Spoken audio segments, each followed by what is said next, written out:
I gotta tell you guys a real about this camera.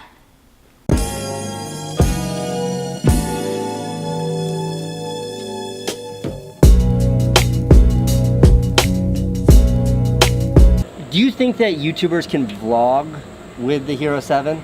Yeah, personally, I don't understand why you guys are still using these massive cameras when we've made this badass like self-capture solution. I get it for certain applications, sort of, but yeah, you can absolutely vlog with this thing, man. I do not feel that the GoPro Hero 7 is going to be the vlogging camera of the world. It's going to replace the DSLR. It's not. Here's why. I actually had an opportunity to go to the car show, and that entire vlog was shot on the GoPro Hero 7. And as soon as we got into the showroom floor, there was an issue with the camera that we noticed.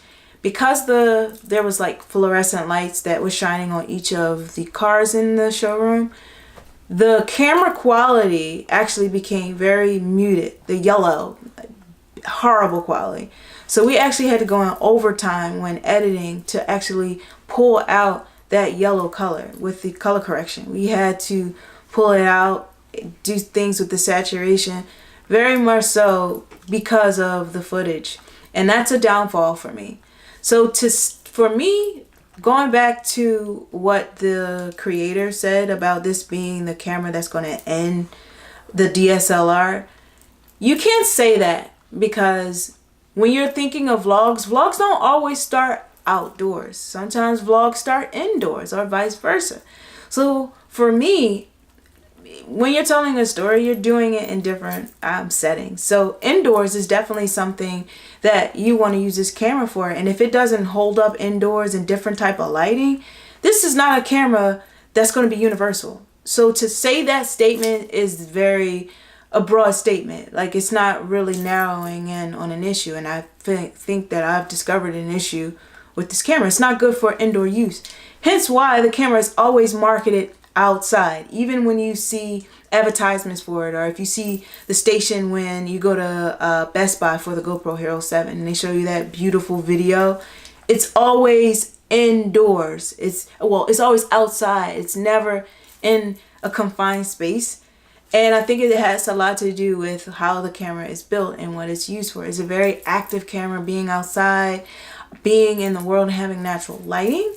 But when you come inside and you don't have natural lighting, or if you're not set up with props to actually balance the light, you're going to get a grainy quality. Or if you're in an environment like, for instance, me being at the car show, you're going to get a muted footage, and you're going to have to actually do extra work when it comes to color correction to take that out.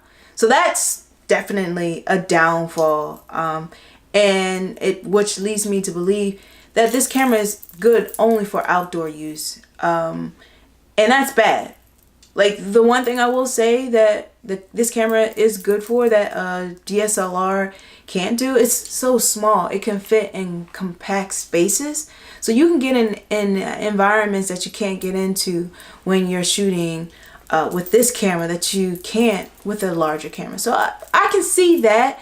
Maybe if he explained that a little more in detail, then that would make more sense. But to say this is the end all be all, no, I don't agree. That's a blanket statement from me using this camera at the car show and being indoors. No, this is not the camera at all for that. Like, if you have amazing lighting, yeah, but if you're like shooting a vlog, if you're just waking up and you want to turn the camera on and you have a dark room, this is not going to pick up good quality. It's going to be grainy. So I don't agree at all with that statement. The battery life on this camera is not good at all. It dies very fast. When I first got the camera, I turned it on and noticed the battery was dwindling, especially on 4K. And just having my regular camera for a long period of time, like, I know the business practices having multiple batteries. So to resolve the camera quality, the battery life quality of the GoPro Hero 7, definitely have a backup batteries. Like right now we have about 3 batteries. We're working on getting a 4th one. So that, if this battery dies, all I just do is just interchange it. That's the way you resolve the issue. I'm thinking the reason why the camera battery life is not as good is because the camera is compact. Like, it's very small. So it's working overtime with all the features combined into the camera. It's doing overtime work to actually give you the experience you need from this camera. So because of that, the battery life is compromised. So from that perspective, if you can look at it in that way, because it's so small, that's why we're having these issues with the battery life. So to resolve it, just get more batteries. Thinking of other things, so off bat, when I did open up the camera, took it fresh out the box, I noticed that there were different viewpoints of the camera. When I first turned the camera on, I noticed that it kind of looked fisheye. And I was like, ugh, I don't like that fisheye camera look. What is going on? Why does it look like that? So there are 3 different viewpoints you can actually use on this camera. One is super wide, one is wide, and one is linear. The linear is what I prefer. The super view, I call it super wide, it's called super view, sorry. But the super view is definitely that fisheye look. I don't really care for that. Some people do. I haven't really found a creative way to use that. So just off bat, I don't want to use that. It's not aesthetically, I don't like the way it looks. It makes the edges look kind of beveled and it's just weird. I don't like it. But that's one thing, like the fact that they give you an option to choose, it's cool. I just haven't figured out a way to use it creatively. So right now, linear view is my favorite. A feature that a lot of people have been talking about with this camera that I actually got to test, and I will give a good thumbs up, is the stabilization. That is something that I noticed a lot of people rave about with this camera. So I actually was able to go to the park last month and I used a GoPro and I wanted to test out the stabilization. So I love the fact that you can turn it on and turn it off. That's a cool feature to have, especially when you're outdoors and you're riding your bike and you're doing like very active things that require a lot of motion. To be able to turn the stabilization on and see the footage, and the camera's not like crazy shaky, that's awesome. And for this little small compact camera to have that ability, it's a cool feature. Probably another reason why the battery life dies too, because that's another feature that makes the camera process overload, and it probably causes the battery to die too. So I wouldn't do that too much, but I mean, if you have, like I said, extra battery, you can avoid that.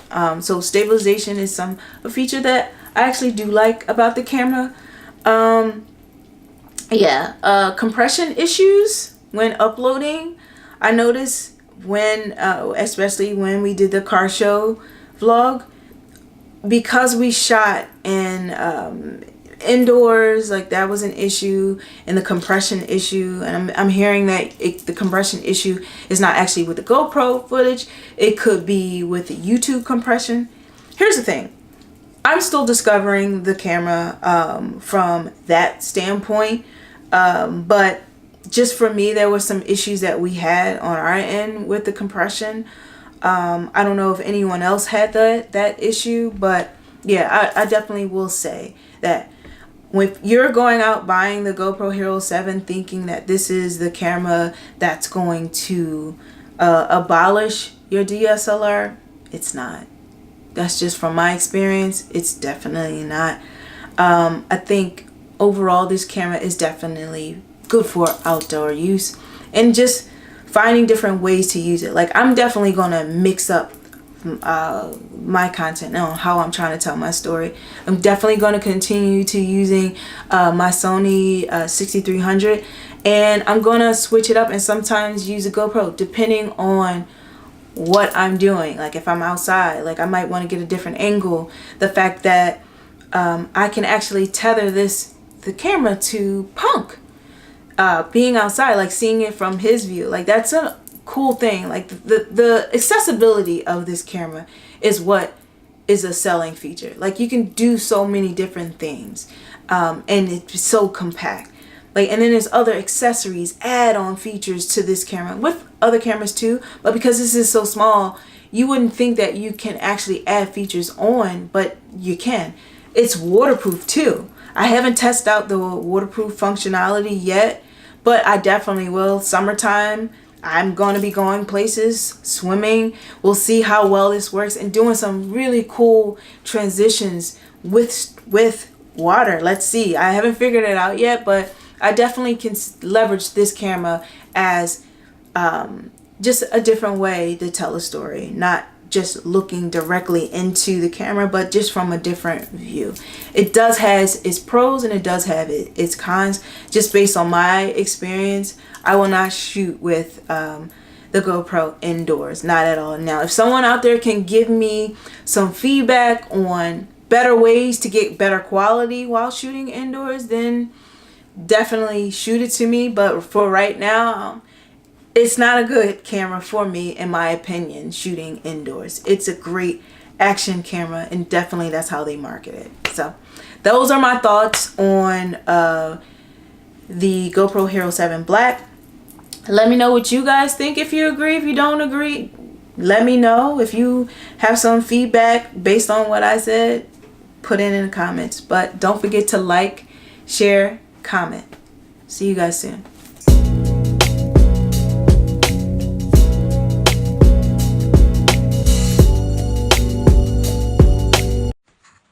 I'm gonna try it. Put it off, right? Yes, we'll see. Here. I'll call again. It's probably super shaky. Jump.